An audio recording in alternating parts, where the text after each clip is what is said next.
Hi, welcome to my presentation on adaptive management for Connecticut's living shoreline policy. This is the second presentation that will cover the elements of environmental management. Our topic of the Connecticut living shoreline policy needs an adaptive management plan because while this is the preferred method, it's a new technique to the Northeast. Northeast is unique in that it experiences icy, extremes and also different tidal ranges, and it's a rocky coast. All of these factors differ from the mid-Atlantic and Gulf coasts where living shorelines are more developed. There's a need, because of this, there's a need for state regulators to ensure that the best practices for local installations are their best, which also requires an incorporation in the state and town plans. There's a need across the board, regionally and statewide, to measure success and modify for failure. This includes the physical protective infrastructure of the living shoreline. Is it successfully preventing eroding? Is the structural components holding together? This also includes the ecosystem services. That is a side goal of many of these installations, and the state policy is that we're supporting habitat, we're providing these ecosystem services. This needs to be measured and monitored. We need to ensure that the projects do not impact adjacent properties or ecosystems, especially as a state policy. We need to make sure that this is providing net benefit and not making for angry neighbors, especially if we want them to eventually incorporate it too. Two top concerns: sea level rise, climate change.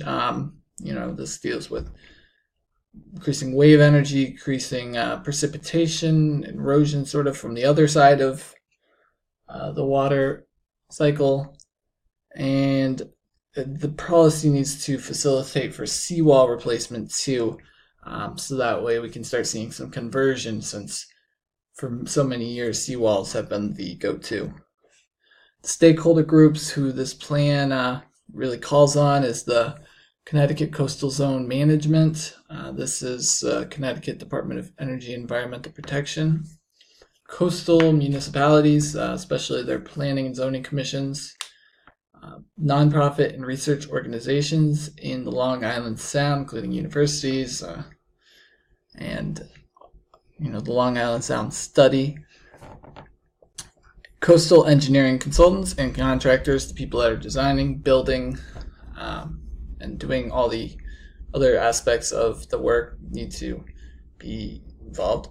Yes, and property owners and neighborhood organizations, so that way we can get the word out, make sure that public is educated on the benefits, and start getting more incorporation. A draft vision statement for this plan to facilitate the best practices of resilient green infrastructure defenses for implementation along Connecticut's coast. Overarching goals, some specific objectives. Like I said, monitoring. This means that we need to establish metrics. There's nothing established across the region. Perhaps if the rocky coastlines are similar enough, that could be something worth establishing, so you could have some regional collaboration. Additionally, making this publicly accessible data just for encouraging implementation and maximizing the resiliency. We want researchers and citizens to be able to access what's successful and what's not, in addition to consultants and the state. Especially facing with climate change and a new policy, we need to ensure that the permits are adaptable or encouraging the migration of the marshes that are built further up in elevation as the sea level rises, and these could all be built into the policy over time as these needs and goals get addressed.